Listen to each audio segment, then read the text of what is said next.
سلامونه، وخت مو په خیر. تاسې ته له زیرو نیوز څلرویشت څخه د نن ورځې د مهمو خبرونو ټولګي ته راغلاست ویو. نن یکشنبه ده د 1404 هجري لمریز کال د تلې 14مه چې د 2025 زیږدیز کال د اکتوبر له 5مې سره برابره ده. زه شبنم وزیری یم او تاسې ته له زیرو نیوز څلرویشت څخه د هیواد مهم خبرونه وړاندې کوم. خو په سر کې د مهمو خبرونو سرټکي.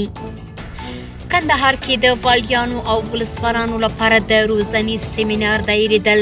ذبیح الله مجاهد ویلي چې په کندهار کې د هیواد په کچه د ټولو والیانو او ولسوالانو لپاره 3 ورځنی سیمینار جوړ شوی. ښوونځي کې د افغان ماشومانو د زده کړې پر وړاندې شته خنډونه. یونیسف وایي په ښوونځیو کې د تشنابونو او پاکو اوبو نشتوالی د افغان ماشومانو د زده کړې خنډ ګرځېدلي.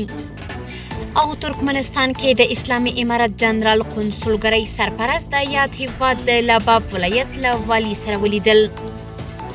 د خبرونو تفصیل. ذبیح الله مجاهد ویلي چې په کندهار کې د هیواد په کچه د ټولو والیانو او ولسوالانو لپاره 3 ورځنی سیمینار جوړ شوی. د اسلامي امارت ویاند ذبیح الله مجاهد پر خپله ایکس پاڼه ویلي چې په کندهار کې د هیواد په کچه د ټولو والیانو او ولسوالانو لپاره 3 ورځنی سیمینار جوړ شوی. نوموړي زیاته کړې چې په دغه سیمینار کې به والیانو او ولسوالانو ته د هغوی د کاري استقامتونو د قوانینو په ښه ډول پلي کولو او له خلکو سره د ښه چلند په اهمیت معلومات ورکول کیږي او ویناوې ورته کیږي.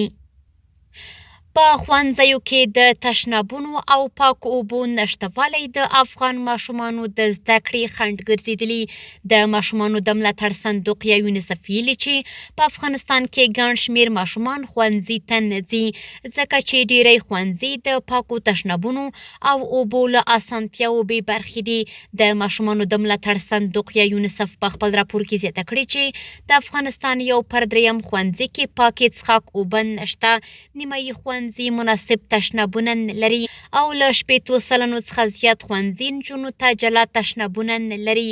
د یونیسف په وینا دا هر څه د ماشومانو په ځانګړي ډول نجونو د نه حاضرېدو او ښوونځي پرېښودو لوی لاملونه دي. د نړیوال بانک په ملاتړ یونیسف د بیړني تعلیمي پروګرام له لارې د افغانستان په 34 ولایتونو کې 15,000 ښوونځي پوښل شوي او 1.5 میلیونه ماشومان د لومړي ځل لپاره ښوونیز وسایل ترلاسه کوي. ترکمنستان کې د اسلامي امارت جنرال قونسلګرۍ سرپرست د یاد هیواد د لباب ولایت له والي سره ولیدل. د ترکمنستان په ماری ښار کې د اسلامي امارت جنرال قونسلګرۍ سرپرست سید عبدالغفور قریشي د یاد هیواد لباب ولایت له والي ګینجیوف دوردي او د ترکمنستان د اوبو د ادارې د عمومي مشر سره ولیدل.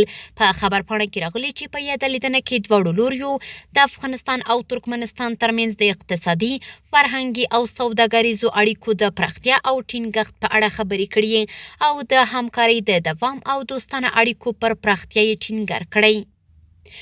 قرغیزستان د کونړ ولایت د زلزله ځپلو لپاره 130 ټنه بشري مرسته رالیږلې. قرغیزستان کې د اسلامي امارت سفارت د خبرپاڼې په خپرولو سره د کونړ زلزله ځپلو سره د یاد هیواد 130 ټنه بشري مرستې له راستولو خبر ورکړی دی.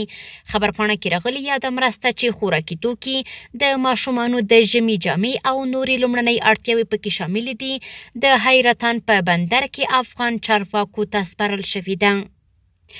13 اونۍ د اوسپنې پټلۍ له لارې 99,522 مټریک ټنه انتقالات شوي دي.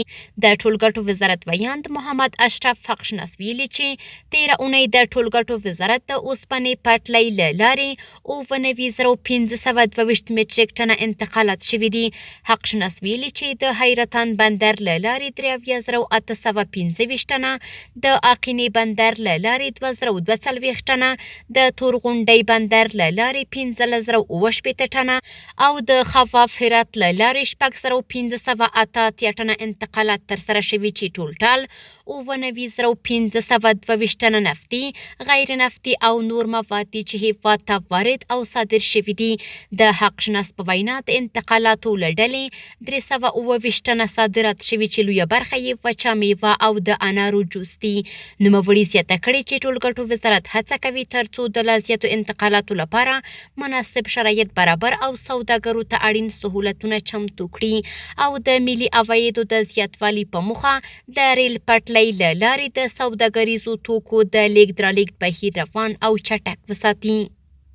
کورني خبرونه هم دومره وو. د نړیوالو او سپورټي خبرونو لپاره زموږ پاڼې وڅارئ په خپل رسنیو باندې فیسبوک، انسټاګرام، ایکس یا پخوانی ټویټر، یوټیوب او ټیک ټاک زموږ خپرونې خوښې او موږ تعقیب کړئ.